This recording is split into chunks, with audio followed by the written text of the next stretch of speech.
মানবিকতার দৃষ্টান্ত স্থাপনকারী পুলিশ সদস্য।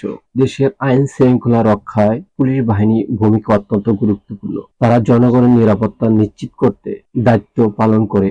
প্রয়োজনে লাঠিচার্জ করতে হয়, তবে দায়িত্বগত পালন করতে গিয়ে যেন কোনো নাগরিকের প্রয়োজনীয় ক্ষতি না হয়, সেটা একজন আদর্শ পুলিশ সদস্যের বৈশিষ্ট্য। সম্প্রতি সামাজিক যোগাযোগের মাধ্যমে একটি ভিডিও ছড়িয়ে পড়েছে, যেখানে দেখা যায় এক পুলিশ সদস্য বিক্ষোভ দমনের জন্য লাঠি হাতে নিয়েছেন, কিন্তু আশ্চর্যের বিষয় হলো তিনি কারো গায়ে আঘাত না করেই বরং রাস্তা বা রাস্তার খুঁটির সাথে লাঠি মারছেন। তার এই কৌশল প্রশংসা কুড়িয়েছে সর্বমহলে। খোঁজ নিয়ে জানা গেছে, এই পুলিশ সদস্যের নাম রিয়াদ হোসেন। তিনি ডেমরা পুলিশ লাইন কর্মরত। তার এই ব্যতিক্রম ও মানবিক আচরণে প্রশংসা করছেন অনেকেই। এমনকি আইন উপদেষ্টা আসিফ নজরুলও তার ভিডিও শেয়ার করেছেন। তিনি ক্যাপশনে লিখছেন, এই পুলিশ ভাইটাকে অনেক ভালোবাসা।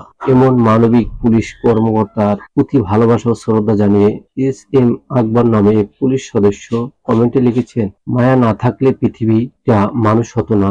আমি নিজেও কখনো কারো গায়ে হাত তুলতে পারিনি, এটা আমাকে দিয়ে হবে না।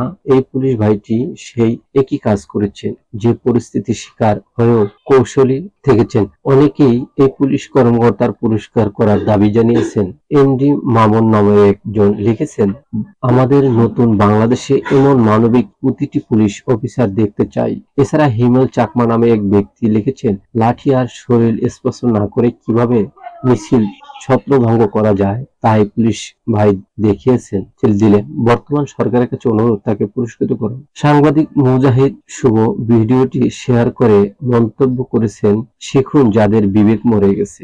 জানা গেছে, উদাহরণ সৃষ্টি করার এই পুলিশ সদস্য রিয়াদ হোসেনের বাড়ি যশোর জেলার সদরে। এই ঘটনাটি প্রমাণ করে দায়িত্ববোধ পালন ও মানবিকতার একসঙ্গে বজায় রাখতে সম্ভব। একজন সত্যিকারের আদর্শ পুলিশ সদস্য কখনো অযথা শক্তি প্রয়োগ করে না, বরং পরিস্থিতি বুঝে যথাযথ কৌশল অবলম্বন করে।